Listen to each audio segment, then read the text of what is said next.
याद रखना कभी भी कोई भी मैथ का क्वेश्चन एक साथ नहीं पढ़ते हैं, क्योंकि अगर एक साथ पढ़ लिया तो कुछ भी नहीं समझ आएगा, और आता हुआ क्वेश्चन इजी भी हुआ तो आपको लगेगा कि पता नहीं क्या पढ़ लिया। समझ आ रहा है? तोड़ तोड़ के पढ़ो ताकि आपको जितना समझ आया उतना माइंड में क्लियर करो। अच्छा ये कह रहा है, फिर ये कह रहा है, समझ आ रहा है?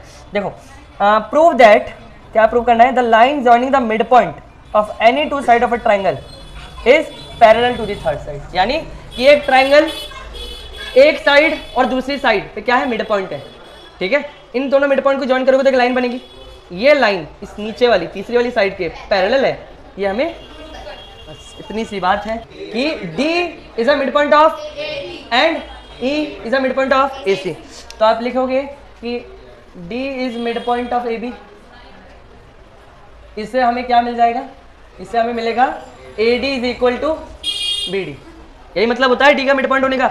और एंड दूसरी बात, E is the mid point, किसका मिड पॉइंट?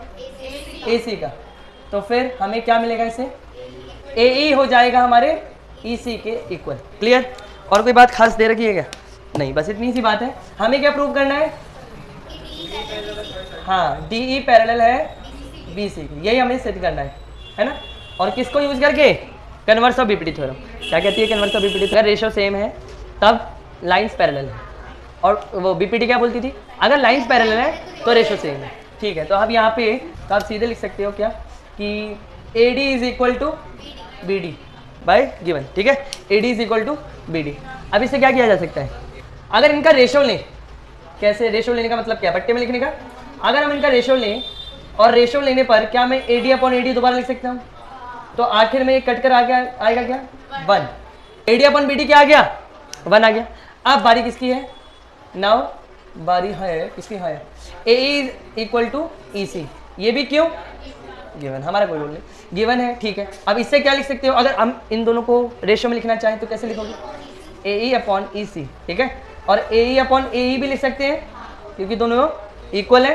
दोनों कटेंगे, क्या देगा आंसर? अब वापिस वही, क्या? इधर देखो, ये जो 1 है ये किसके बराबर?